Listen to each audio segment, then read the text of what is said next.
Bonjour tout le monde.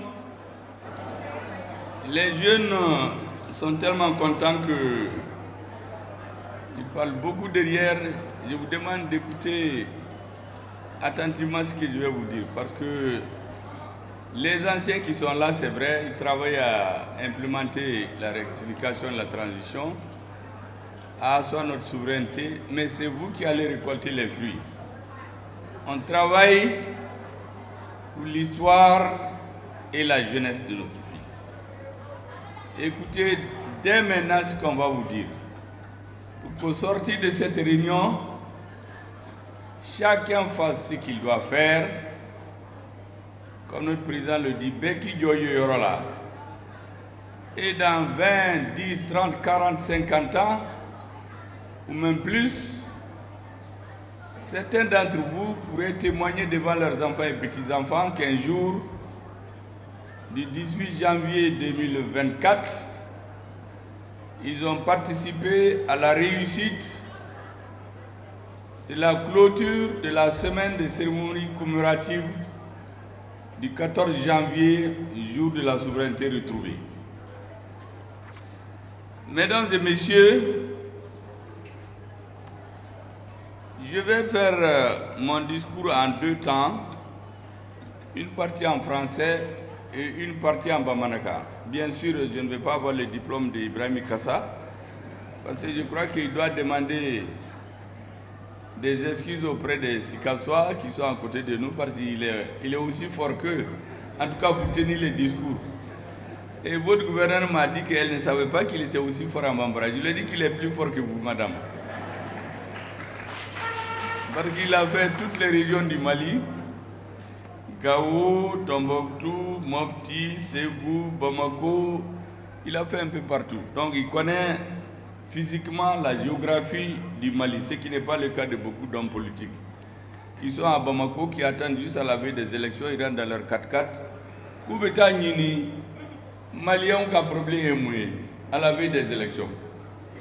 Et quand les élections passent, on ne les voit plus jusqu'aux prochaines élections. Lui, il a vu, il a vécu l'histoire du Mali.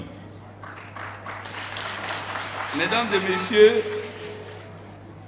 le ministre de la Refondation a retracé pratiquement les différentes étapes de la restauration de la souveraineté du Mali. Lorsque je lançais à Bamako le 14 janvier à l'université, un débat fort intéressant avec les étudiants et les professeurs. Vous savez, dans ce milieu, il y a toujours des débats, c'est là où on s'enrichit. Et les hommes politiques doivent aller toujours puiser dans ce que les chercheurs et les universitaires et les élèves discutent. Parce que eux, c'est sans approche politique. Ils abordent les problèmes de façon scientifique. Donc, en fonction de votre position politique, vous pouvez trouver dans leurs recherches des arguments pour vous renforcer, ou si vous n'êtes pas avec le Mali, c'est pour vous affaiblir en général. Quand j'ai assisté donc à cette réunion, il y a quelque chose qui avait été dit par le ministre de l'Enseignement supérieur, véritable chercheur, qui nous a impressionnés. Je voudrais partager avec vous, parce que tout le monde peut-être n'a pas vu son intervention sur les réseaux. Il nous a fait savoir ce jour que la définition de la souveraineté du Mali a fait l'objet de beaucoup de polémiques à Bamako, entre les professeurs, les universitaires, les politiques. Les premiers disaient que le Mali a acquis son indépendance le 22 septembre 1960 avec la proclamation de l'indépendance du Mali. Je rappelle aux plus jeunes, comme l'a dit le ministre de la Refondation, le Mali s'appelait Soudan. Le Soudan a acquis son indépendance, octroyée, cette fois-ci, ce n'est pas qu'on a restitué, on a donné juste un peu, le 20 juin 1960. Donc l'indépendance formelle, c'est le 20 juin 1960. Et ça a été donné au Soudan et au Sénégal. Lorsque cette indépendance a été donnée, vous savez, parallèlement, il y a le Premier ministre de la France qui s'appelait Pierre Messmer. Il a fait ses mémoires. Je parcours tout ce que généralement les hommes politiques écrivent, surtout quand ils sont français. C'est pourquoi ceux qui ont contribué à diviser le Mali en 2013 et 2014, ils sont en train d'écrire leur mémoire. Sauf que dès que leur livre sort, moi je l'achète pour le lire. Et eux-mêmes, ils expliquent, quand vous lisez, comment ils ont divisé le Mali. Discours qui est totalement différent de ce qu'on offre dans les journaux, aux hommes politiques, aux connaissances, comme j'ai dit, Wikipédia, là, qui ne connaissent que ce qu'il y a sur Internet et sur les journaux. Donc, cette indépendance s'est retrouvée, Pierre Messmer disait, quand l'indépendance, ils ont octroyé, ils ont donné l'indépendance à ceux qui l'exigeaient avec le moins d'intransigeance, après avoir éliminé politiquement et militairement tous ceux qui l'exigeaient avec intransigeance. Ça veut dire qu'ils ont regardé ceux qui veulent l'indépendance tout de suite. Ils ont fait perdre leur parti aux élections. Naturellement, les premiers présidents d'Afrique, vous savez tous, n'ont pas été élus au suffrage universel. Dès que votre parti gagne, vous êtes chef du parti, vous devenez président. C'est un suffrage indirect. Là où les gens n'ont pas accepté, ils ont déclaré la guerre civile. Ils ont tué des milliers. Au Cameroun, on a brûlé des villages entiers. En Algérie, on a tué des personnes. On a fait des fosses communes. Et pour que l'extérieur ne vienne pas voir, on a ouvert les cimetières pour déterrer les cadavres et aller brûler. Pour qu'il ne reste plus que les cadavres, que les cendres. Ça a été fait en Afrique. Par des hommes et des femmes qui disent qu'ils sont plus civilisés que les Africains. Et donc les pays qui ont voté oui pour rester avec eux, ils leur ont donné l'indépendance. Et c'est comme ça que le Soudan s'est retrouvé avec le Sénégal dans la même fédération. Vous connaissez la suite. Les Soudanais sont ce qu'ils sont. Modibo Keïta ne pouvait pas se laisser trimballer. Il a pris ses responsabilités. La suite, c'est l'éclatement de la fédération. Récemment, d'ailleurs, il y a un ministre qui a fait une communication verbale qu'il voulait introduire au gouvernement. Quand je l'ai lu, j'ai dit, monsieur le ministre, vous ne connaissez pas l'histoire.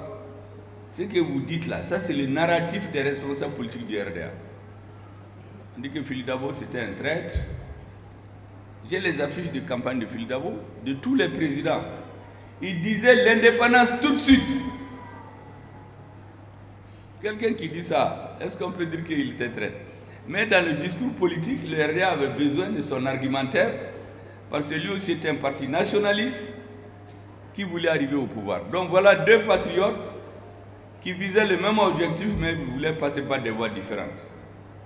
Bon, c'est lui qui a dit qu'il veut être indépendant tout de suite. On a fait, son parti a perdu.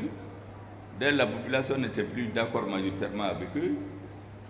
Ceux qui ont dit qu'ils vont attendre, ils ne veulent pas de l'indépendance tout de suite, on leur a donné l'indépendance.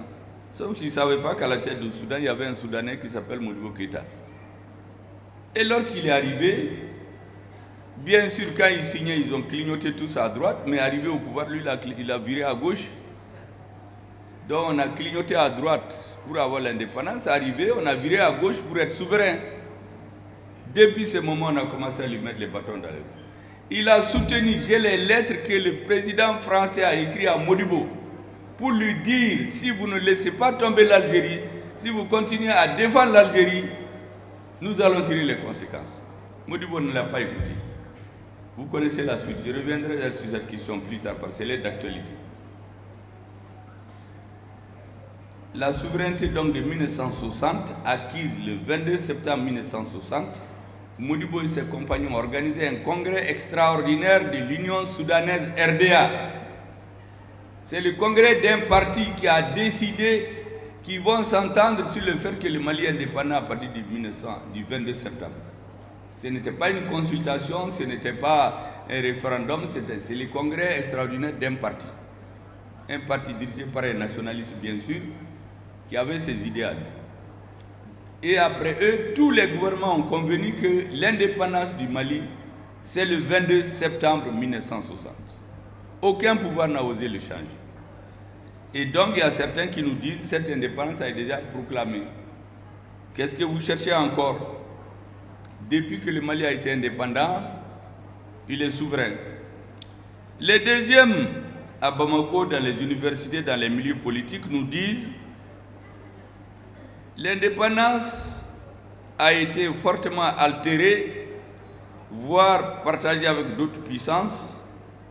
Donc, eux, ils appelaient à la restauration de la souveraineté attaquée. Pour eux, elle n'est pas perdue.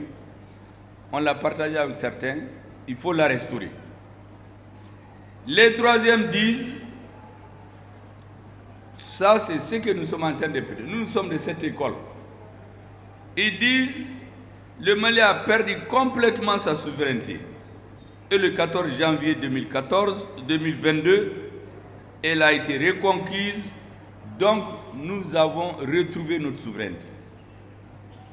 Et le président de la transition, au regard de l'engagement des Maliens, pour faire face à l'embargo, leur résilience, leur engagement de tout pardonner, que l'État lui restitue sa dignité et son honneur, le président a décidé par décret, pris en Conseil des ministres, que désormais, le 14 janvier sera célébré comme le jour de la journée de la souveraineté retrouvée.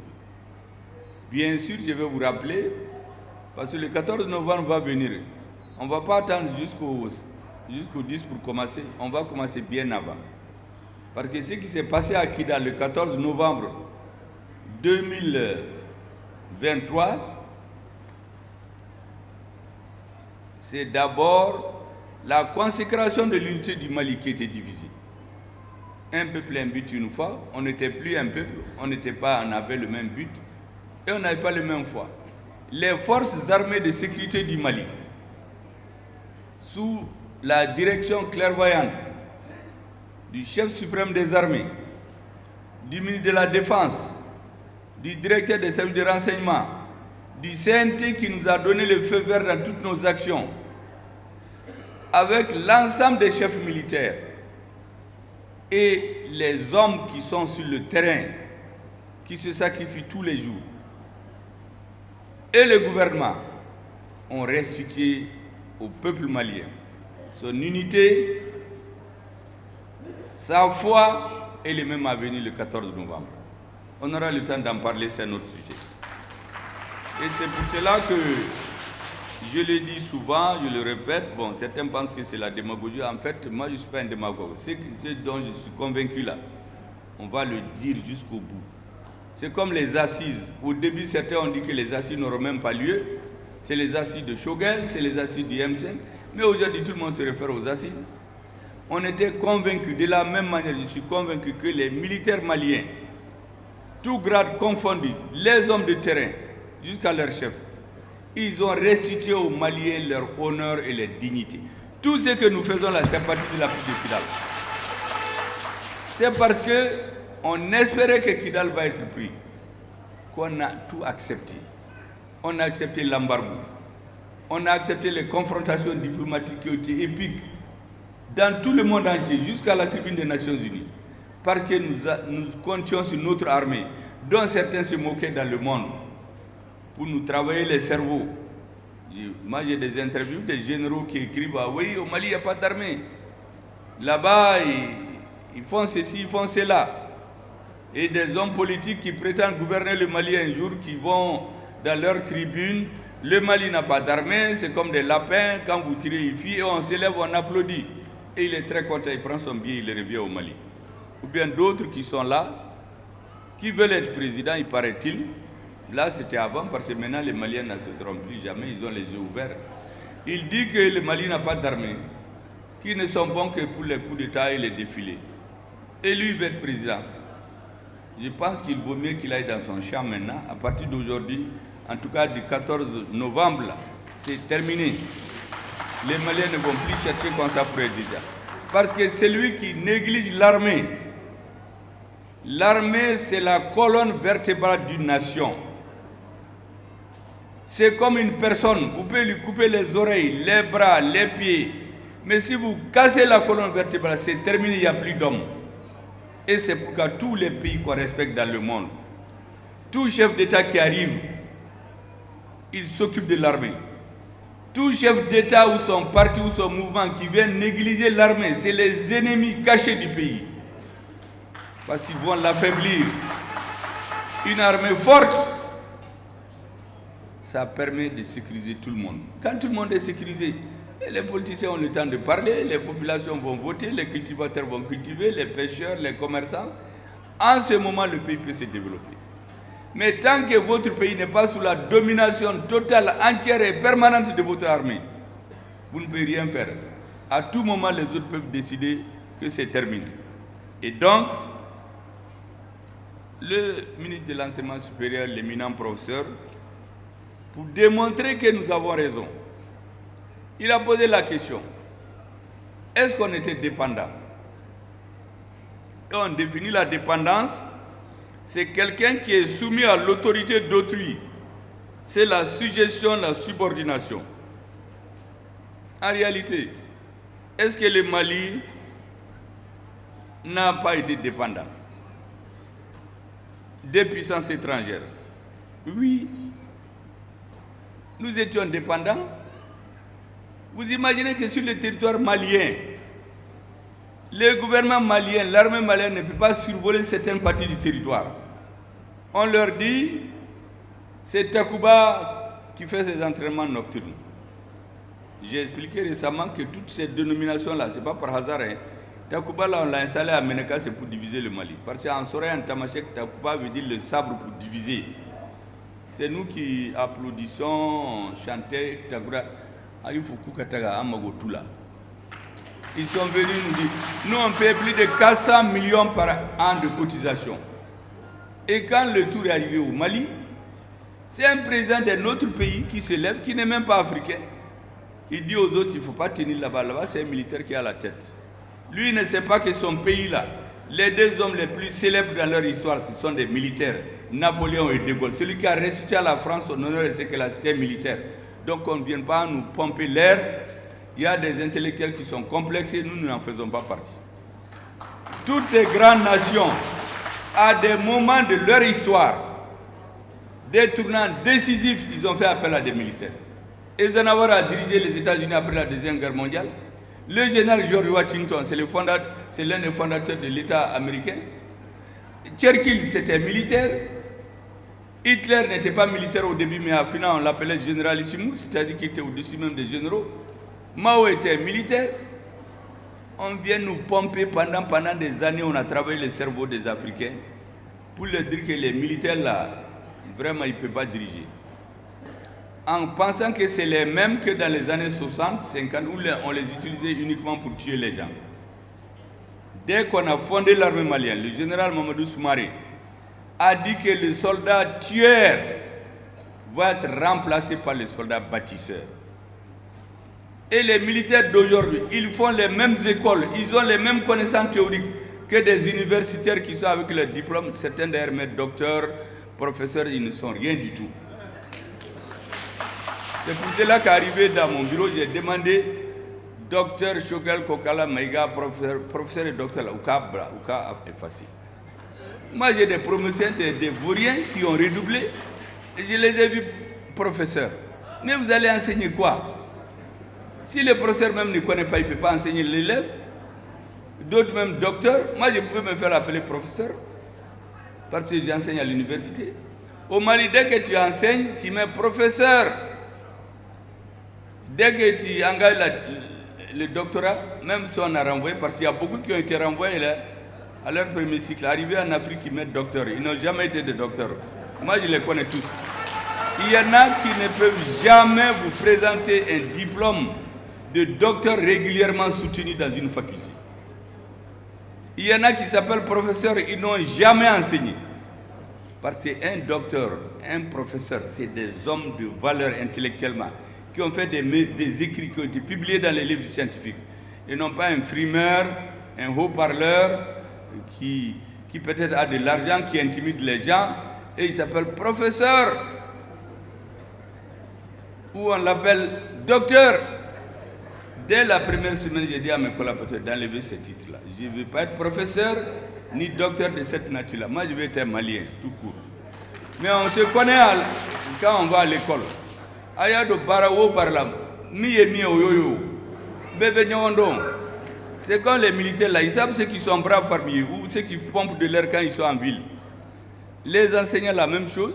Les enseignants qui font des recherches et d'autres qui font du trafic d'influence pour qu'on leur donne des diplômes de doctorat en conseil des ministres. Vous n'avez jamais vu ça? C'est en conseil des ministres qu'on décide tel est professeur, l'autre est docteur. Mais ça, c'est quoi ça? Ces titres-là, il vaut mieux les garder. En tout cas, nous n'en voulons plus. Les Maliens n'en veulent plus. Donc, la subordination, la suggestion, le Mali l'a vécu. On ne peut même pas survoler une partie de notre territoire.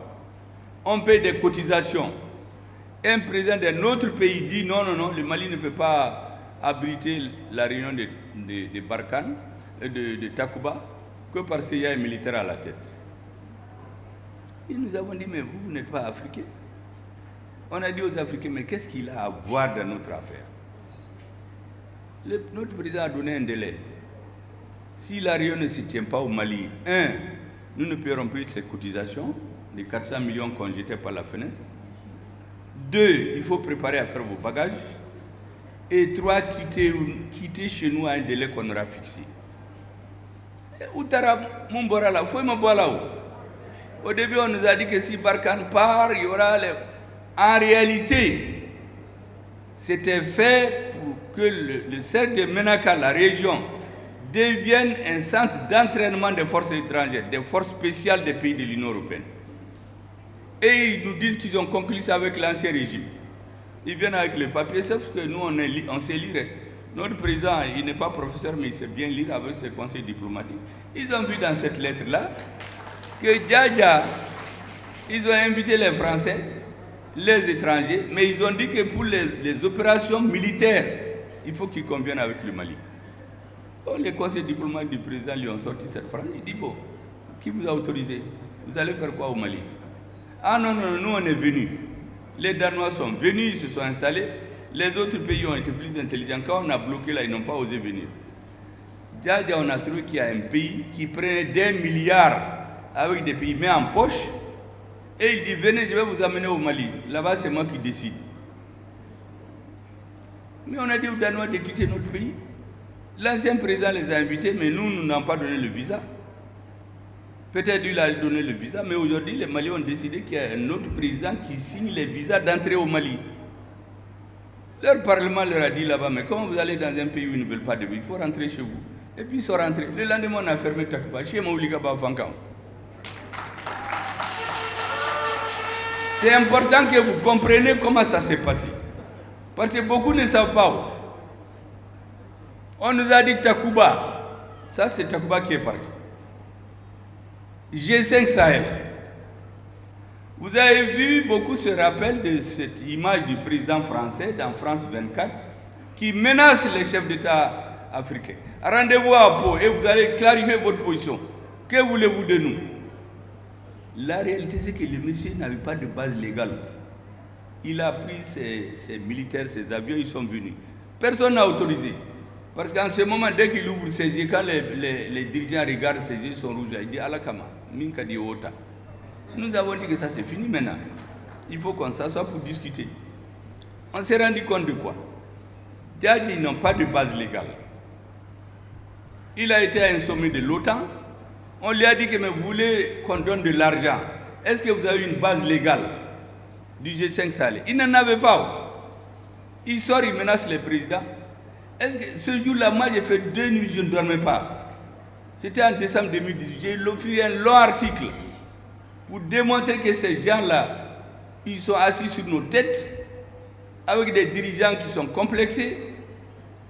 Quand on a publié dans la presse, je me suis dit il faut faire un livre, un petit livret.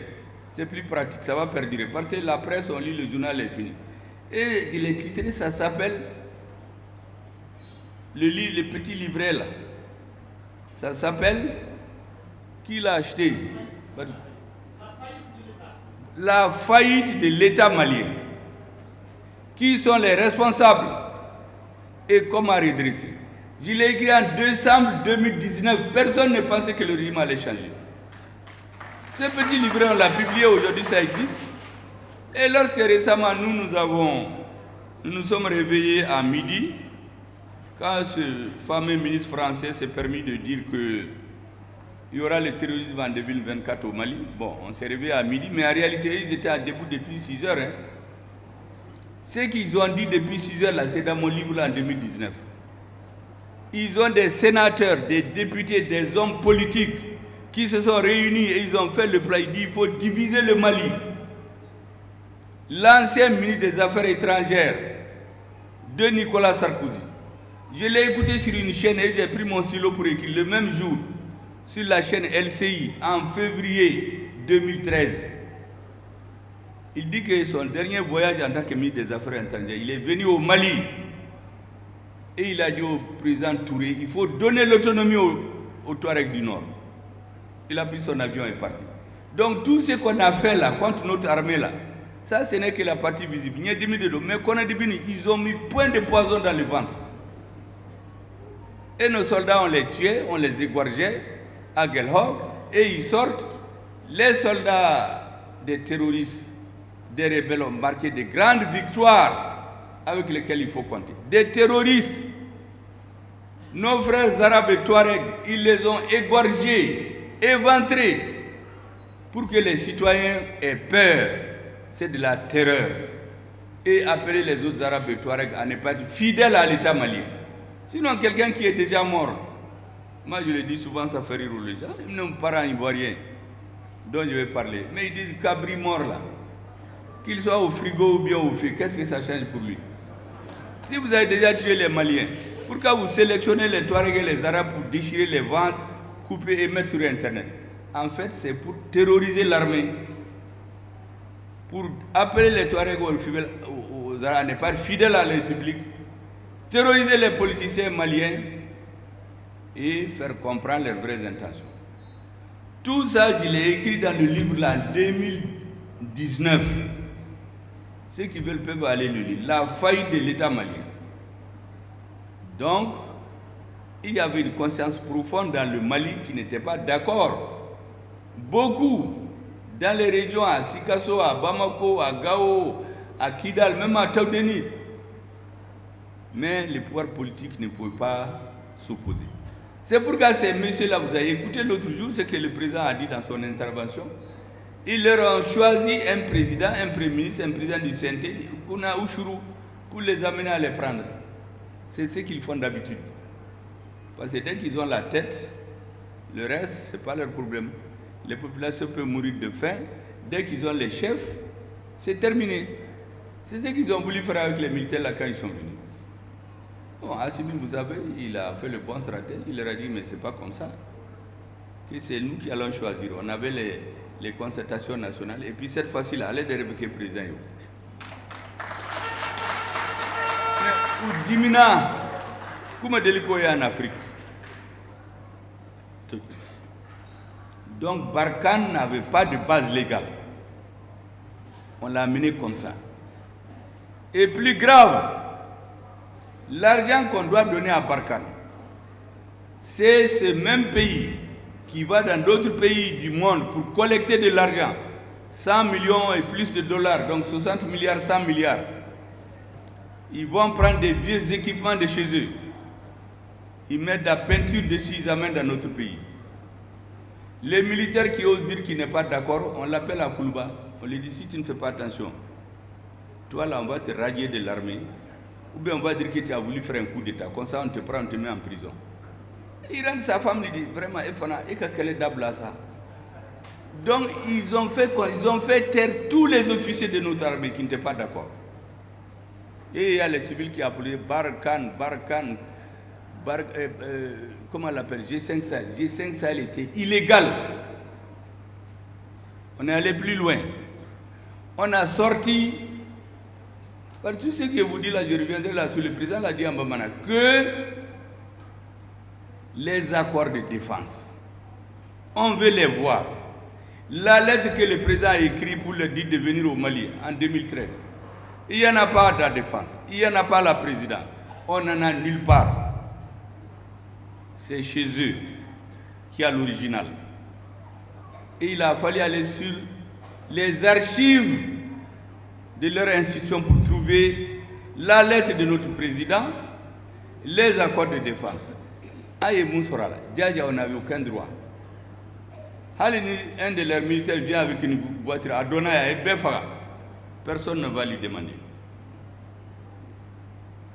C'est le gouvernement malien qui doit répondre. Eux, ils ne répondent de rien. Les équipements qui viennent dans des cargos, dans des conteneurs, aucun douanier, aucun agent de force de l'ordre ne demande qu'est-ce qu'il y a là-dedans. Ni à Fauchienkele, ils vont appeler le président, qui va appeler le Premier ministre, on va appeler le ministre, pour dire que vous avez un douanier là-bas qui se drogue souvent, il ne comprend rien. Vraiment, il faut l'enlever si vous voulez que votre pays ait la paix. Et la semaine suivante, le douanier là, on l'a catapulté, il ne sait même pas pourquoi.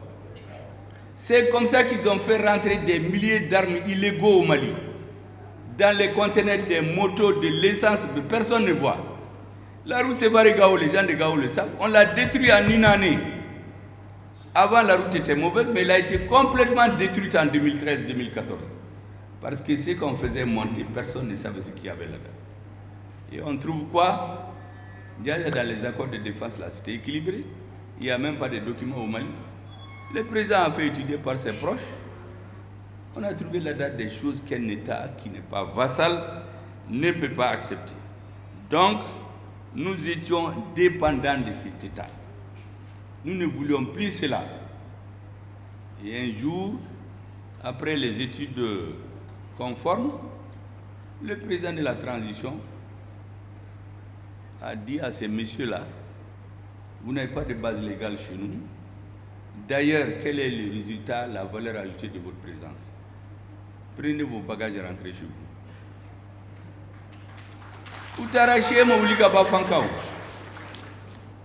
Mais les Maliens ne comprennent pas. La majorité des Africains, on dit qu'ils sont là pour lutter contre le terrorisme. Mais ce n'est pas vrai. Ils sont là pour leurs intérêts. Seulement, ils n'ont pas trouvé en face des dirigeants qui connaissent l'histoire et qui voient ce qui se passe. On vient de parler de Babemba. Saya Kafsali Maloué, c'est maintenant tout le monde sait le dire, mais on ne sait pas d'où ça vient. Ça, c'est la nature des Maliens. Les militaires maliens ont dit, laissez-nous nous-mêmes assurer la souveraineté de notre pays.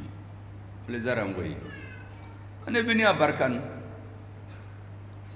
Barkhane Djadja, eux, ils s'apprêtaient pour avoir une confrontation avec notre armée. En Yomé, parce que nous, on a des informations que les militaires ont, ou souvent ils n'en ont pas. Et ils font des renseignements souvent. Nous, on fait de l'information. Donc, on s'est rendu compte qu'ils ont préparé des gens pour faire un affrontement avec l'armée, pour détruire tous nos matériels militaires. Et on a dit aux militants du M5, vous avez commencé votre lutte là. Comme dit les Bambara, tu manges la souris, la queue là. Les gens de Gao se sont levés. Et puis Barkhane a quitté. C'est à la frontière avec Ansongo qu'ils ont dit qu'ils sont partis. Il n'y a pas eu de passation. On n'a pas eu besoin de faire recours à l'armée. Parce qu'ils voulaient un affrontement avec nos militaires. Dès que nous on a compris, le mot d'ordre a été donné, les populations de Gao se sont soulevées comme elles savent le faire. Sous la rébellion, tout le monde a cédé comme les gens de Gao. Ils ont dit jamais. Le président m'a raconté une histoire où une fois, chaque fois il recevait des grenades tous les vendredis. Et puis un jour, les femmes de Gao se sont levées, elles ont attaché leurs femmes, leurs pagnes, et elles ont pris leur balai, se sont mis à balayer. Depuis ce jour, il n'y a plus eu d'eau bio. C'est pour dire que cette ville guerrière, elle a montré qu'on ne peut pas la tromper. On a chassé Barkhane, on est venu en appui à notre armée. Barkhane a été chassé à minuit, ils ont même oublié des matériels. Arrivé à la frontière, le téléphone qui coule ma passation que et puis coule tara. Parce qu'en fait, ces puissances-là ont peur des peuples. Ils n'ont pas peur des dirigeants. Les dirigeants, on peut les menacer, on peut le corrompre, on peut faire pire. Mais quand c'est le peuple fratal, donc les gens du M5 de Gao qui sont décidés, c'est eux qui ont donné un petit coup de pouce à l'armée, parce que l'armée avait déjà tout préparé. Mais on savait que ces gens-là voulaient un affrontement avec nos militaires. ils vont détruire certains équipements. Vous connaissez, certains Maliens sont très faibles d'esprit. Ils vont dire vraiment, entre ça là. C'est quelle est là? Outara fouille me voilà. C'est comme ça qu'ils ont été chassés. Et puis après, notre armée a mis le cap sur Kidal. Quand ils ont vu nos intentions, ils sont allés détruire le ballon de Tombouctou. Prendre le bateau de Tombouctou. Prendre Tombouctou en otage. Et il y avait des intellectuels, des grands politologues, des grands politiciens qui sortent dans la presse malienne. Ah, vraiment, il faut la paix au Mali. Et vous savez, on a des vats en guerre. On a donné de l'argent à certains, nous savons, pour organiser des meetings dans la capitale, pour dire à la population de se soulever. Il y a des vats en guerre à la tête de l'État malien, Beka Safou. En fait, c'est le plan, c'était de nous détourner. Mais ils ne savent pas que nos militaires sont plus forts qu'eux. Ils ont dit maintenant on va s'entendre avec la ministre. Quand nous avons compris que la ministre Djadja, elle faisait le travail de l'étranger. Aïe Francis gagne par la porte, Ananado par la fenêtre. Tous les gens dont on doutait qu'on a dit d'enlever, ils sont venus remplacer. Tous les gens de la ministre là, ils sont venus mettre leurs gens. Et Ibidjougou gagne par la porte, il veut rentrer par la fenêtre, avec des gens encore plus déterminés. Donc on a dit en ce moment-là, on a eu des preuves grâce au travail exemplaire de nos militaires que ces messieurs-là, c'est eux qui créaient, c'est eux qui finançaient, c'est eux qui sponsorisaient les terroristes. Dobedo avion là, vous êtes largué la nuit, quand Marfani domine Dama, vous imaginez qu'un peu de Banyagara peut aller déchirer les ventres d'une femme Dogon qui porte des enfants, ou aller dans une mosquée tuer des gens? Mais ce n'est pas des Maliens. Quand nous avons eu les preuves, nous avons dit on va aux affaires étrangères, à l'ONU, pour leur dire de quitter chez nous.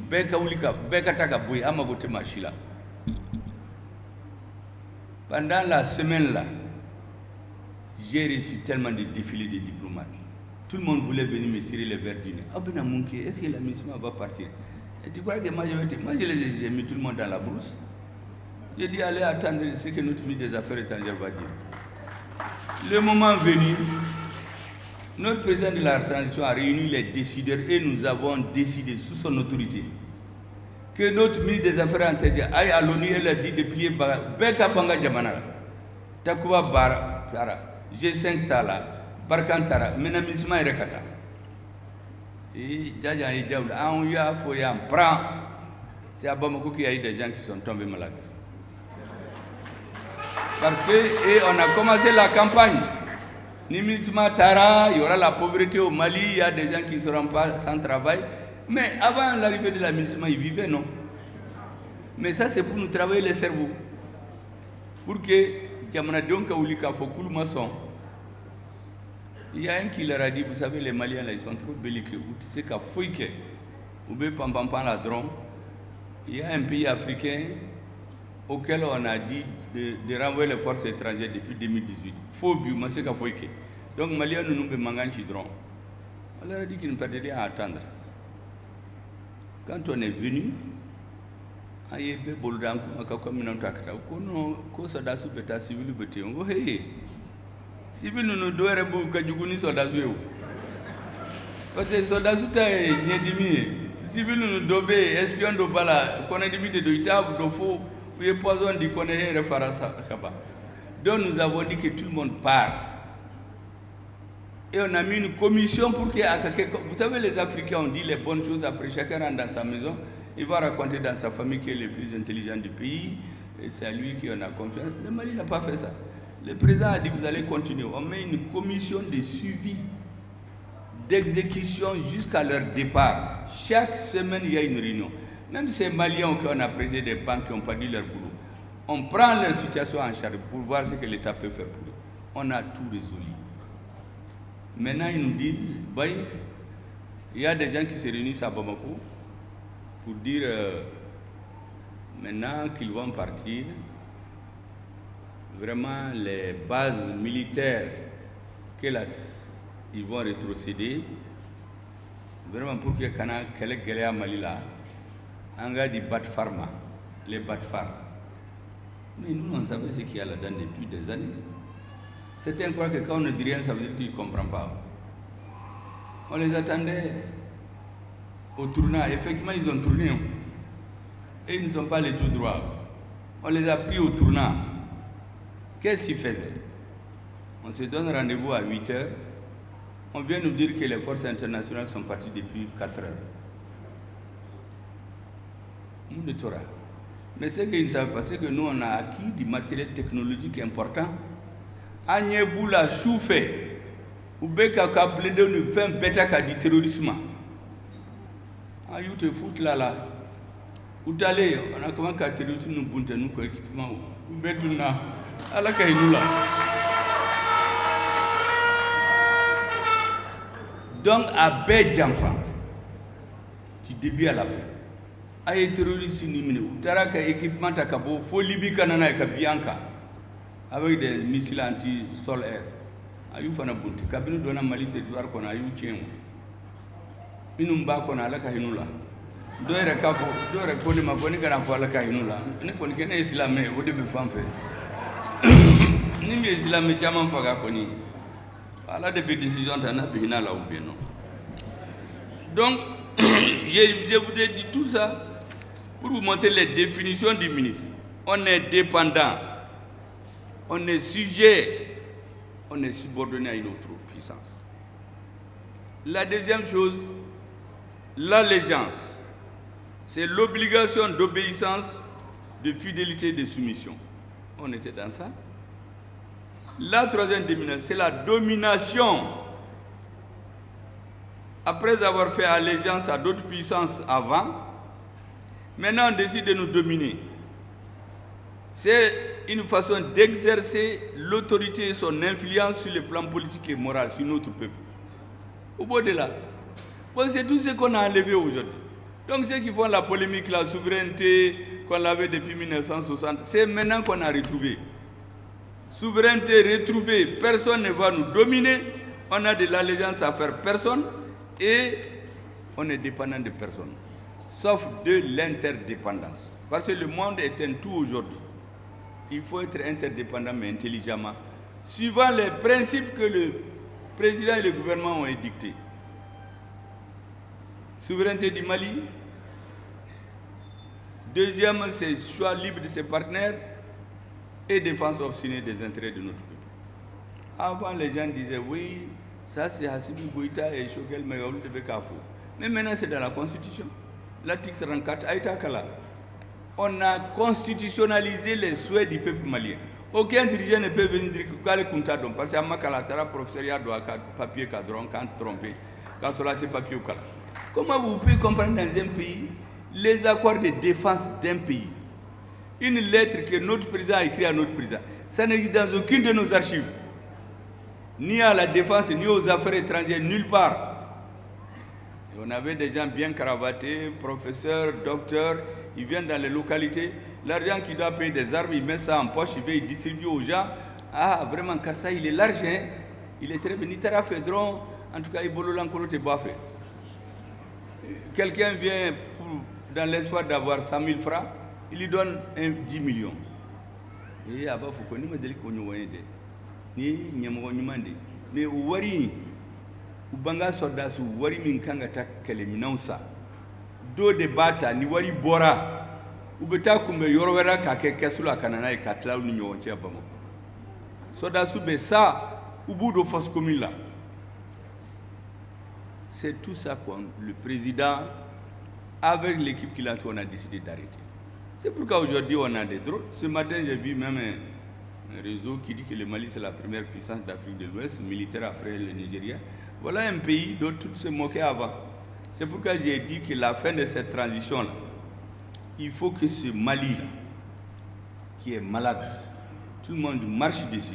Nos dirigeants sont devenus comme des petits commis voyageurs des autres présidents. Nous et Moufi, comme ceux-là qui ont téléphoné au président Gouta pour lui dire qu'ils vont choisir un président, un premier ministre et la transition. Au Banapé, Nous voulons ce malade-là, le soigner. Je crois qu'il est presque guéri. Le faire asseoir. Si ça, il est encore assis. Le faire marcher. En béca dégui marcher là. Don Dobessi, il va courir. Il va être à la tête du peloton des nations africaines. C'est ça l'objectif ultime de la transition.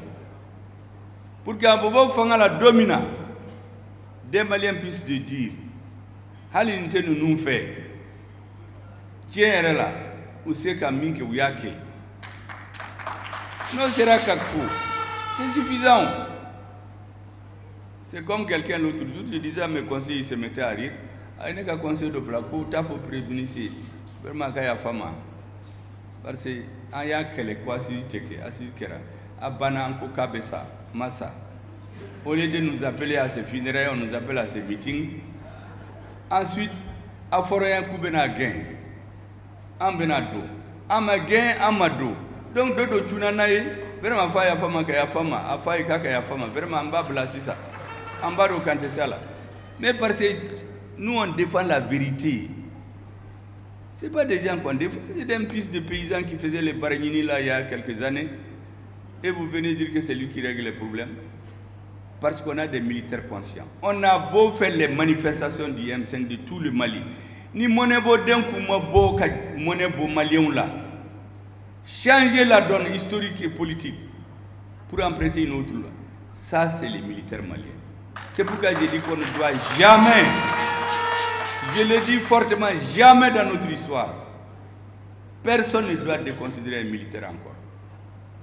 Toutes les nations qui sont développées, c'est à l'image de l'organisation militaire. Le travail, la discipline, le sacrifice de soi. Tous ces pays-là, c'est comme ça. Mais chez nous, on forme des intellectuels, je dirais même des diplômés. Parce que quand tu es intellectuel, ça veut dire que tu es cultivé. Il y en a qui ne connaissent aucune citation de Amadou Hampâté-Bâ. Mais ils savent ce que Victor Hugo et Flora et d'autres grands penseurs ont dit ailleurs. Ça, c'est des intellectuels Wikipédia. C'est des gens qui connaissent ce qu'il y a sur Internet, dans les réseaux. Mais où il y a une histoire. Quand tu veux montrer qui t'es cultivé, tu parles d'Amadou Hampâté-Bâ. Tu parles des grands penseurs du Mali. Mais où t'as donc? Donc nous devons mara des complexés qui n'ont aucun souci du bonheur des Maliens. Entre là au de la vie, en tout cas au de Angangania, le président de la transition est décidé à ça. Et j'ai dit aux Maliens, il faut que dans plusieurs années, tout Malien qui vient quelque part, il dit, ne moque kouye soldat, ayani di Malima.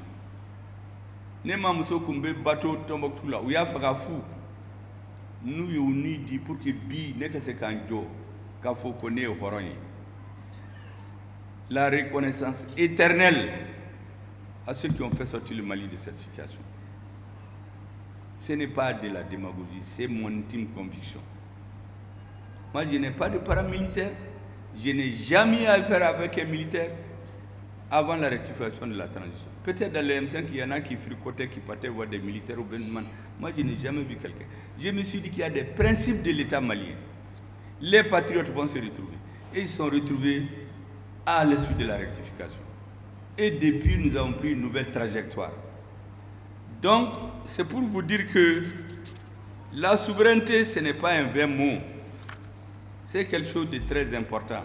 Je viens de vous donner beaucoup d'éléments illustratifs pour dire que ceux qui nous distraient en nous disant oui, la souveraineté a été retrouvée depuis le 22 septembre, la souveraineté, il faut juste qu'on la retrouve, elle était perdue, il faut la restituer.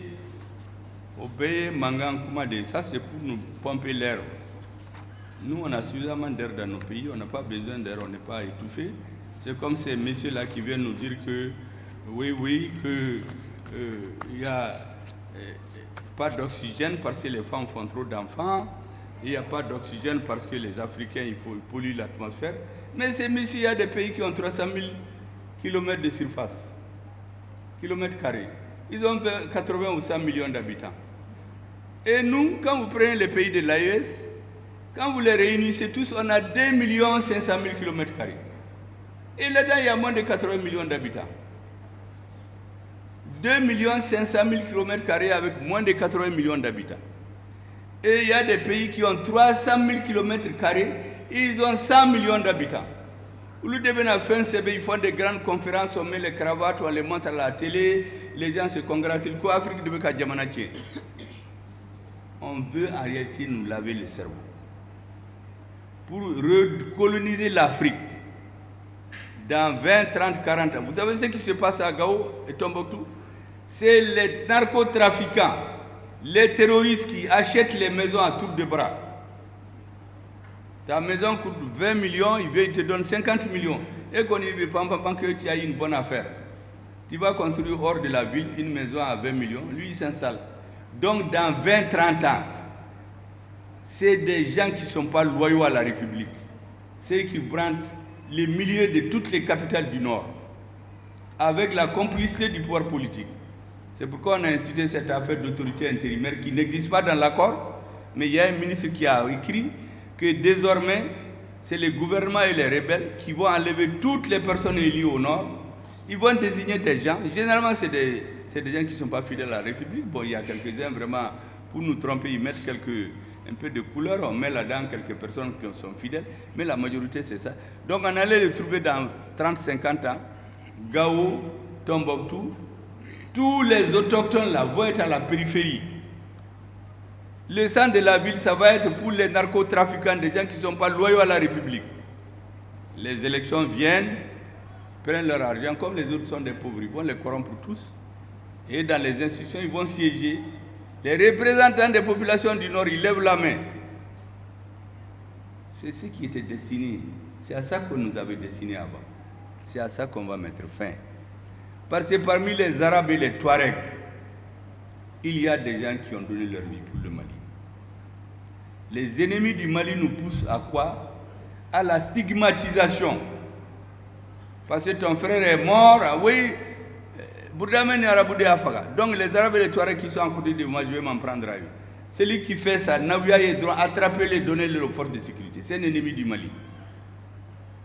Nous devons être unis et ensemble. Parce que vous savez, dans une nation, même quand vous êtes minoritaire, quand on vous marginalise, vous serez obligé de vous révolter un jour. Mais les discours qui ont été tenus, soi-disant concernant le Nord, moi je les ai réfutés depuis 2016. Le livre, beaucoup l'ont lu, Les rébellions du Nord. Moi je l'ai publié en 2018. Là-dedans on a pris leurs arguments un à un pour les démonter. Ce n'est pas vrai.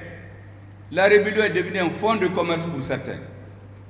Ils sont à Kidal, ils fricotent avec certains membres de l'oligarchie, qui sont soit des gouverneurs, des administrateurs, des juges. Certains sont là-bas, d'autres sont à Bamako, des politiques. On pompe l'or. Savez-vous que depuis 10 ans, des centaines de tonnes d'or sont sorties du nord du Mali? Ce sont des milliers de Tchadiens, de Soudanais qui sont là-bas. Ils exploitent. Où va l'or? Personne ne sait. On envoie un peu à Bamako et les membres de l'oligarchie qui tiennent notre pays en otage, ils se distribuent des hommes politiques, des juges, des gendarmes, des officiers, et ils ont créé ceci. Tout homme politique, son rêve c'est d'être milliardaire et chercher le pouvoir pour continuer à être plus milliardaire. Des gens qui n'ont rien avant-hier, ils viennent distribuer des milliards. On a formaté les esprits. L'intelligence a pour la dégrader. On prend des vauriens, on les nomme professeurs, docteurs. Donc celui qui avait ses 30 ans de sa culotte va se dire, mais ça sert à quoi au Mali d'avoir ce titre? Or, sans la recherche, sans les professeurs, la nation n'a pas d'avenir. Ils vont dans l'armée, ils font des articles. Au Mali, il n'y a pas de militaire. D'ailleurs, le rêve de tout militaire, c'est d'être général milliardaire. Moi, je lis beaucoup de choses qu'ils écrivent. En fait, c'est fait pour changer la mentalité. Et beaucoup tombent là-dedans. Quand vous êtes dans l'armée, vous êtes dans l'enseignement, c'est des sacerdoces. Une profession pour laquelle vous donnez votre vie. C'est que l'État doit faire un État responsable. C'est qu'il ne doit plus vivre la misère. Quand tu es dans les forces armées de sécurité, tu enseignes, l'État doit veiller à ce que tu aies les conditions de vie jusqu'à ton départ. Que tu ne sois pas misérable. pendant que des vauriens, des ennemis du pays sont en train de se promener avec des milliards et tromper les gens. C'est à ça qu'un État sérieux doit se dédier. L'aéroport qu'on a construit là, vous savez qu'il y a des membres de l'oligarchie qui se sont organisés à Bamako. On l'a construit à 40 milliards. J'ai participé personnellement dans les négociations commerciales pour avoir 250 milliards en 2006. Je dormais dans les salles, sur les tables. Parce que quand il est 2 heures, les Africains vont tous se dormir. Moi, je mettais ma serviette sur ma boîte. Quand on ferme la salle, je reste là-dedans. On a eu 250 milliards pour compenser les exonérations sur le coton des Maliens. Sur les 250 milliards, 40 milliards ont été affectés pour faire un nouvel aéroport. L'aéroport était presque fini quand ATT est tombé. Ibeka est venu, on a achevé l'aéroport.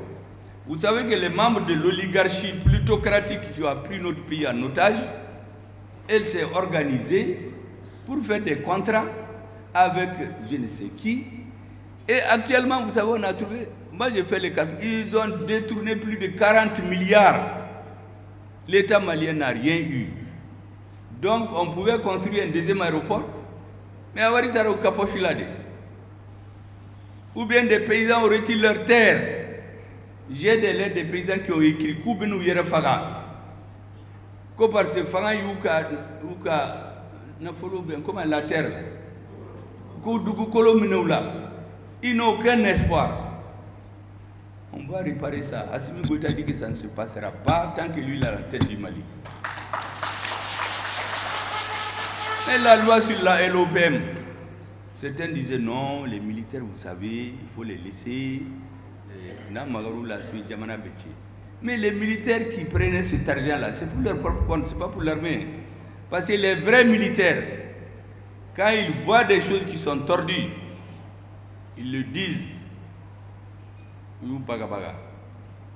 On les appelle quelque part, on les met en garde, puis on appelle sa femme et ses enfants. Nous, Magnanabo, on lui colle une fausse étiquette. Il voulait faire un coup d'État, on le met en prison jusqu'au jour, quand c'est jour fini. Donc quand les autres voient ça, ils se taisent. Donc les moins vertueux faisaient ce qu'ils voulaient avec l'armée. L'argent des militaires, il y a des gens qui sortent pour aller acheter des hélicoptères, je vous assure. L'argent sort des caisses de l'État. Il y a des individus qui vont aller récupérer l'argent dans des caisses. Ils le ramènent à Bamako. On vient le repartir entre des gens. Et on met les militaires dans les fosses communes. On vient nous dire, on vient pleurer, comme si les Maliens ont besoin de larmes. Quand on dirige là, ce n'est pas les larmes que les gens veulent. Hein. Les gens veulent la confiance. Quand moi j'étais malade, je ne pouvais même pas parler là. Les opposants ont dit qu'il va mourir. J'ai dit aux gens, à part le président de la transition et mes 2 épouses, personne ne doit me voir. Mes parents sont venus du Ghana, ma soeur du village, mais au Torasso. Vous croyez que si vous dirigez les gens, ils ont besoin de quelqu'un qui vient pleurer devant eux tous les jours? La masse là, elle a besoin de gens qui lui donnent confiance. Si j'étais venu de ma maladie là, je sautais du coq à l'âne, je ne peux même pas parler. Je sais qu'au sorti là, Djamamba Fouko Tchène est vraiment à Katida, à Djamana Maro. Donc quand vous dirigez là, il faut faire en sorte que le peuple ait confiance aux dirigeants. Mais quand un dirigeant tue des Maliens, il va aller pleurer, il sait où les gens prennent l'argent. Des Maliens moulaient de la Covid ici. Depuis que le président a dit certaines phrases, il y en a qui sont engouffrés dans la branche. Ils font sortir des milliards. Ils vont se partager, ils les récupèrent, ils les amènent par avion. On repartit entre les gens ici. Mais on ne peut pas continuer ça. L'avion présidentiel, on vous a tous dit que ça coûtait 18 milliards. D'autres vous ont dit que c'est 19. Moi, j'étais à la mairie, j'étais directeur général en ce moment, j'ai sanctionné une société de télécom à payer 18 milliards 500. Quand le ambassadeur est venu me bagabaga dans son bureau, je lui ai dit qu'il s'est trompé d'interlocuteur.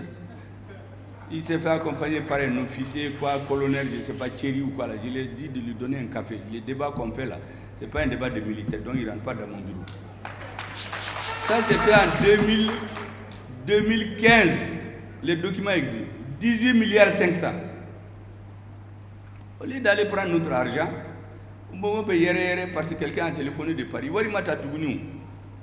Et c'est en ce même moment qu'on vient dire qu'on achète un avion pour notre président à 18 milliards.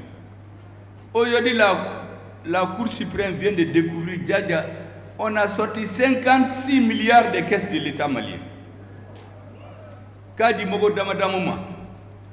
Mais on ne pouvait pas continuer. Si on continuait, c'était la fin du Mali.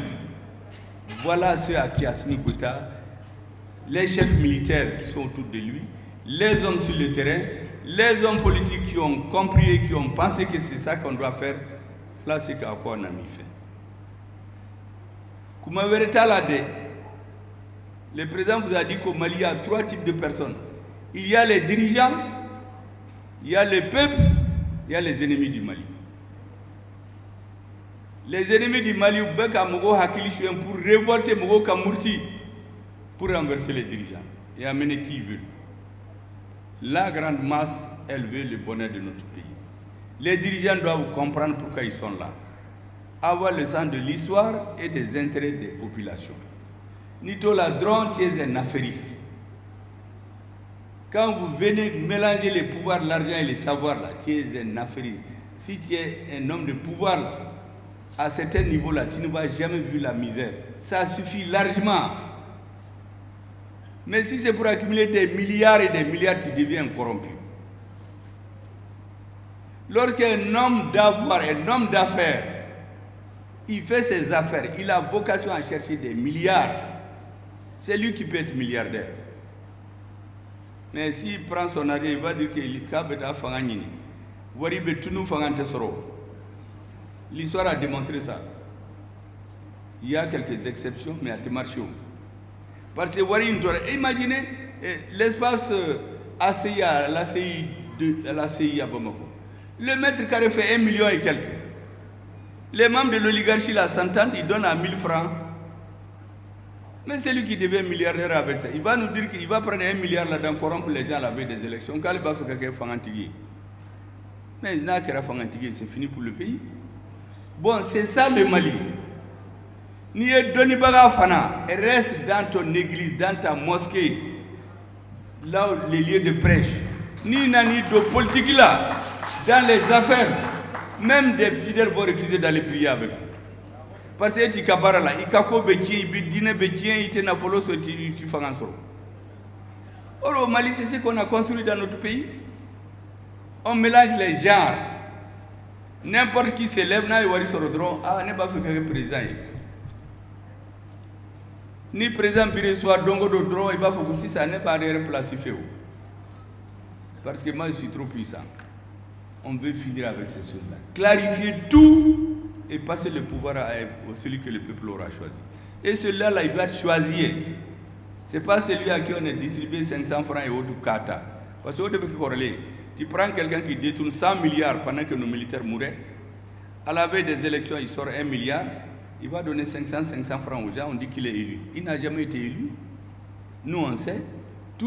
Beaucoup d'hommes politiques qui placeront ici n'ont jamais été élus. Nebou Bedon.